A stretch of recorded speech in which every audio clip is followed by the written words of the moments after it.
আল্লাহর নবী বিশ্ব নবী জনাবে মুহাম্মদুর রাসূলুল্লাহ সাল্লাল্লাহু আলাইহি ওয়াসাল্লাম সাহাবায়ে কেরামদেরকে নিয়ে বসে আছেন। আল্লাহ তাআলা জিবরাইলকে পাঠিয়েছেন। জিবরাইল এসে বলে, ওগো নবীজি, আপনার উপরে আল্লাহ তাআলা এমন একটি সূরা অবতীর্ণ করেছেন যেই সূরাগুলো আপনি নিজেও পাঠ করবেন, আপনার সাহাবীদেরকেও পড়তে বলবেন। এই সূরা এমন একটি সূরা, এই সূরাগুলো আপনারা একত্রিত হয়ে বসে বসে এই সূরাগুলো পাঠ করবেন। আল্লাহু আকবার। সূরাতুল ইখলাস, সূরাতুল ফালাক, সূরা নাস, আল্লাহ পাক নির্দেশ দিয়েছেন এই সূরাগুলো বারবার তেলাওয়াত করবেন। জিবরাইল বলে, ওগো নবীজি, সূরাতুল ইখলাস এমন একটি সূরা, এই সূরা যদি কেউ বারবার তেলাওয়াত করে আল্লাহ তাআলার কাছে তার মর্যাদা বেড়ে যায়।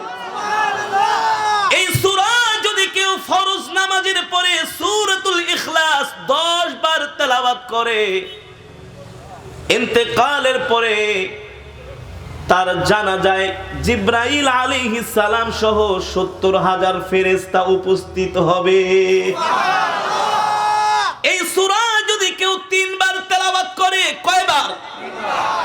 এই সূরা যদি কেউ 3 বার তেলাওয়াত করে রে বাবা, 3 বার এই সূরা তেলাওয়াত করার কারণে আল্লাহ তাআলা তার আমলনামায় 1 খতম কোরআন শরীফের সওয়াব দান করে। সুবহানাল্লাহ। জিবরাইল আলাইহিস সালাম বলে, ওগো নবীজি, সূরাতুল ইখলাস এমন একটি সূরা, আল্লাহ তাআলা কোরআনের মধ্যে যতগুলা সূরা নাজিল করেছেন সবচাইতে বেশি এই সূরার মধ্যে আল্লাহ তাআলার গুণ বর্ণনা করা হয়েছে। আল্লাহ তাআলার সবচাইতে বেশি গুণ বর্ণনা করা হয়েছে। বিসমিল্লাহির রহমানির রহিম, কুল হুয়াল্লাহু আহাদ। আল্লাহ কয়জন? একজন। আল্লাহুস সামাদ। আল্লাহ কারো কাছে মুখাপেক্ষী নয়, আল্লাহ অমুখাপেক্ষী।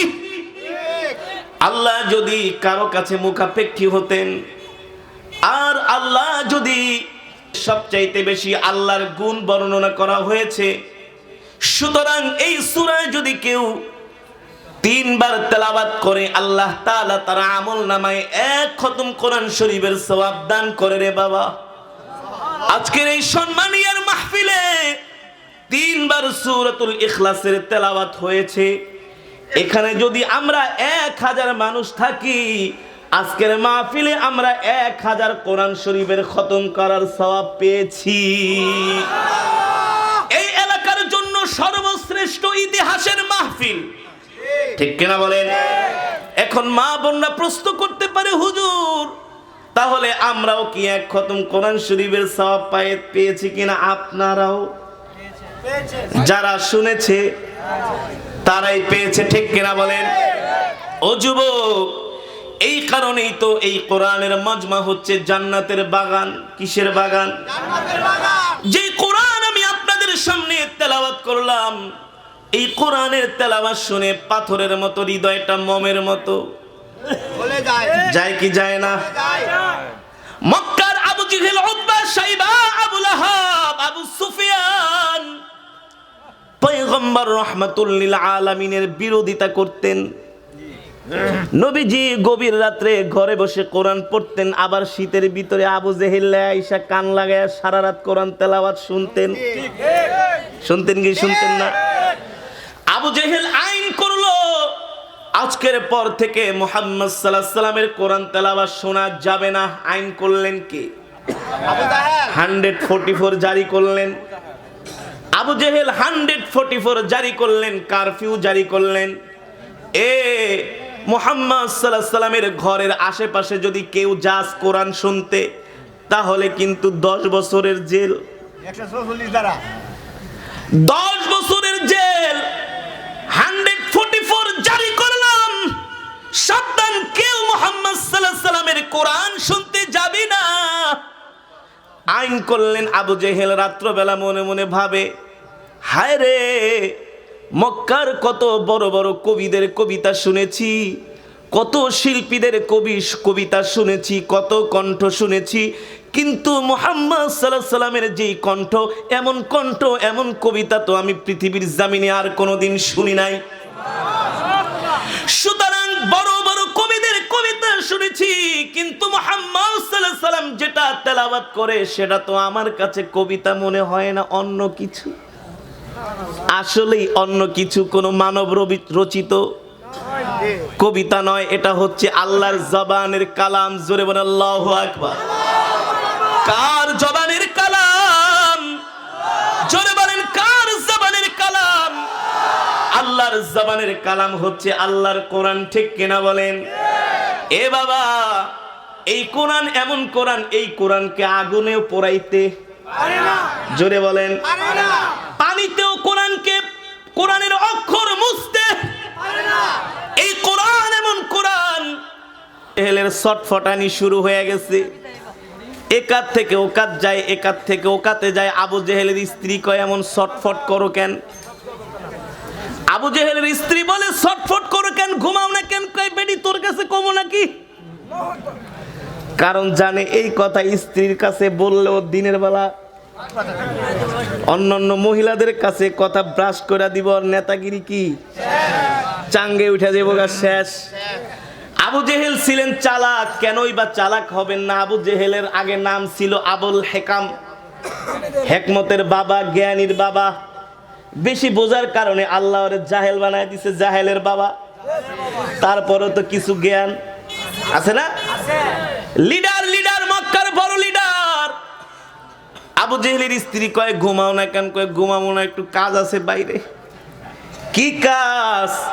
কয়, মোটা কম্বলটা দাও, খুব বেশি শীত পড়ছে, একটু কাজ করে রাখি বাইরের থেকে।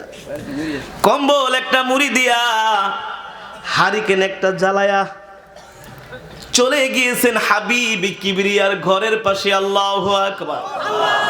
জোরে বলেন আল্লাহু আকবার। হাবিব কিবরিয়া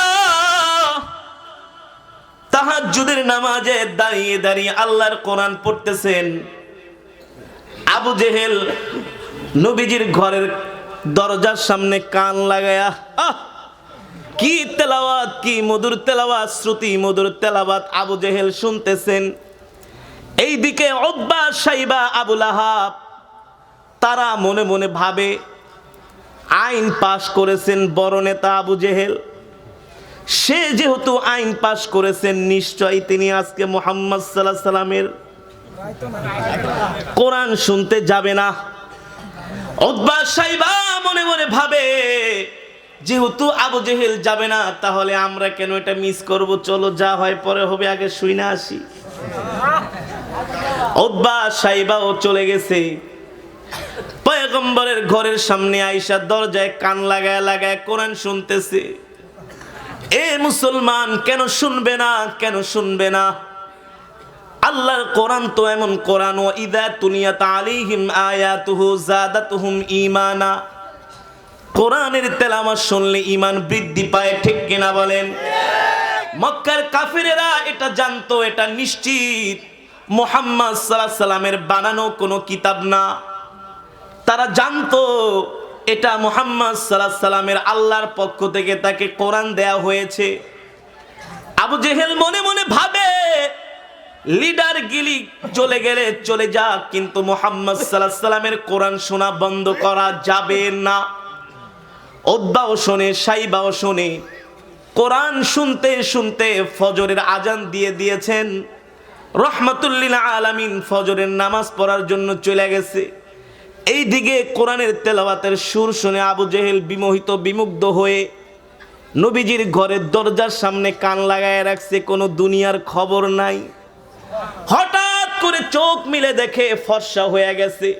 আবু জেহেল এমনিতেই কম্বলটা মুড়ি দিয়া চোরের মতো বাড়ির দিকে রওনা শুরু করছে। উতবাও এক পথ দিয়া যায়, সাইবাও এক পথ দিয়ে যায়, কিন্তু যে যেখানেই যাক না কেন তিন রাস্তার মুখ কিন্তু তিনজনে তিন দিক দিয়ে আসতেছে। এবার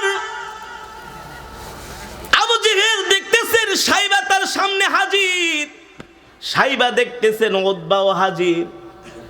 এ বাবা, এবার আবু জেহেল ডাক দিয়া উতবারে কয় কোথায় গেছিলা? উতবা কয় নেতা, আমি কোথায় গেছিলাম এটা পরে বলেন, আপনি কোথায় গেছেন সেটা বলেন। এত সকালবেলা বের হইছেন কেন? কয় আইছি হাঁটতে। কয় আমরাও হাঁটতে আইছি। এবার আবু জেহেল কয় না, তোদের মতি গতি দেখে কেমন যেন মনে হচ্ছে তোরা হাঁটতে আসছস নাই, অন্য কাজে আসছস। এবার সাইবা কয় আপনি যেই কাজে আসছেন আমরাও সেই কাজে আসছি, মান সম্মান নিয়ে বাড়িতে যান। কি আবু জেহেল মনে মনে ভাবে ওই তো চালাক মানুষ, কয় দুই একটা ফাপড় ফুপড় যদি না মারি শেরের উপর শো আসে তাইলে তো হাইরা যাবো। এবার আবু জেহেল কয় সাইবারে উতবারে তোরা কাজটা ভালো করস নাই। উতবা সাইবা শেরের উপর শো আসে রে। কয় নেতা আপনি যা করছেন অন্যায় করছেন, কথা বাড়ায়েন না, তাড়াতাড়ি বাড়িতে যান, মান সম্মান থাকতে। আবু জেহেল বুঝতে পারছে এখন যদি বাড়াবাড়ি করে তাহলে ঘাড় খাইতে হইব। আবু জেহেল তাড়াতাড়ি করে বাড়িতে চইলা দরজা লাগায় ছটফট করতে আছে। স্ত্রী কয় সারা রাত কই গেছিলা চুরি করতে? কয় বেডি চুরি করতে যাই নাই, চুরি করতে যাই নাই, ভালো একটা কাজে গেছিলাম, তাই ঘুমাও না কেন? আরে ঘুমামু কেমনে, মান সম্মান তো সব শেষ। কয় কি হয়েছে কি হয়েছে?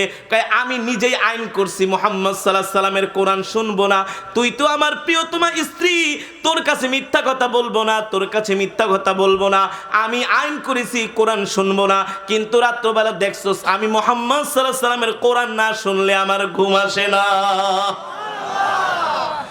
এবার আবু জেহেল ঘরের দরজা লাগায়া মনে মনে চিন্তা করে উতবা সাইবা তো এই ঘটনা দেখে ফেলাইছে, এখন এটাকে তো ধামাচাপা দিতে হবে নাকি?